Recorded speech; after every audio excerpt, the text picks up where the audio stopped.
নমস্কার দর্শক বন্ধুরা, রাখি রান্নাঘরে আপনাদের স্বাগত জানাচ্ছি।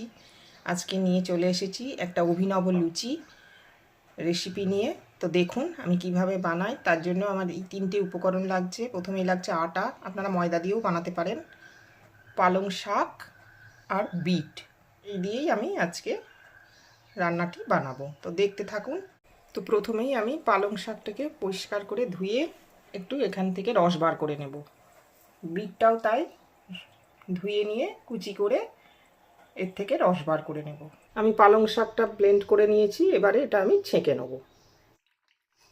এরকমভাবে আমি পুরোটা ছেঁকে নেব। একই পদ্ধতিতে আমি বিটটাও এরকম দেখুন ব্লেন্ড করে নিয়েছি, এবারে বিটটাও ছেঁকে নেব, জুসটা বার করে নেব। তো দেখুন বিটের জুসও আমার তৈরি হয়ে গেল। এবারে আমি আটাটা মেখে নেব। তো প্রথমেই আমি আটা মেখে নেব। তার জন্য আমি আটাতে সামান্য একটু রিফাইন অয়েল দেব, না চাইলে এটা ঘিও বানাতে পারেন। এবারে এটা একটু মেখে নিই। এটা আমার মাখা হয়ে গেছে। এবারে যে পালং শাক থেকে যে জুসটা আমি নিয়েছিলাম সেই জুস দিয়ে আমি এই আটাটা মেখে নেব। একই পদ্ধতিতে আবার আমি একটু আটা নিয়ে নিয়েছি, সেটাও একইভাবে মেখে নেব। এই যে বিট জুসটা করে নিয়েছি, এই বিট জুসটা দিয়ে আমি এই আটাটা মেখে নেব। একই পদ্ধতিতে আমি এমনি প্লেন সাদা আটা নিয়ে নিয়েছি, এখানেও আমি একটু রিফাইন অয়েল দিয়ে দিলাম। প্লেন জল দিয়ে এটা মেখে নেব। এবারে একটা একটা করে আমি আটার রুটি বেলে নেব। আমি প্রথমে শাকের রুটিটা দিয়ে নিলাম, এবারে সাদা রুটিটা দিয়ে নিলাম, এবারে আমি লাল পিঠের রুটিটা দিয়ে নিলাম, মানে আরেকটু বেলে নেব। এবারে আমি এখান থেকে রোল করতে থাকবো। এবারে এই রোল থেকে আমি কেটে নেব। রোল থেকে একটু একটু করে কাটতে থাকবো। এই যে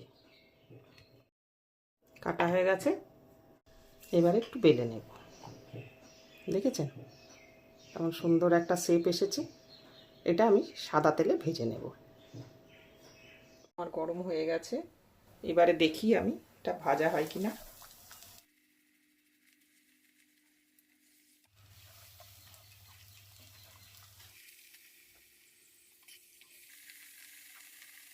এই রেসিপিটা আপনাদের যদি ভালো লেগে যায় তাহলে আর চ্যানেলটিকে সাবস্ক্রাইব করার অনুরোধ রইল। বেল আইকনটি টিপে দেবেন যাতে করে আমি নতুন কোনো রান্নার ভিডিও দিলে নোটিফিকেশন সবার আগে আপনার কাছেই পৌঁছে যায়।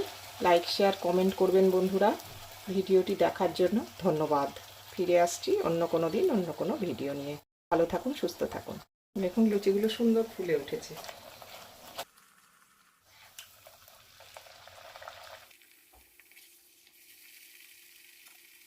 দেখুন আমার তিরঙ্গা লুচি বা পুরি যাই বলুন তৈরি হয়ে গেছে।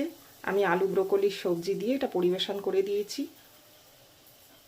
এইভাবে বানিয়ে খেয়ে দেখবেন, অসাধারণ দেখতেও লাগে, খেতেও ভালো লাগে। ছুটির দিনে সকালে জলখাবারে বানিয়ে খেতেই পারেন।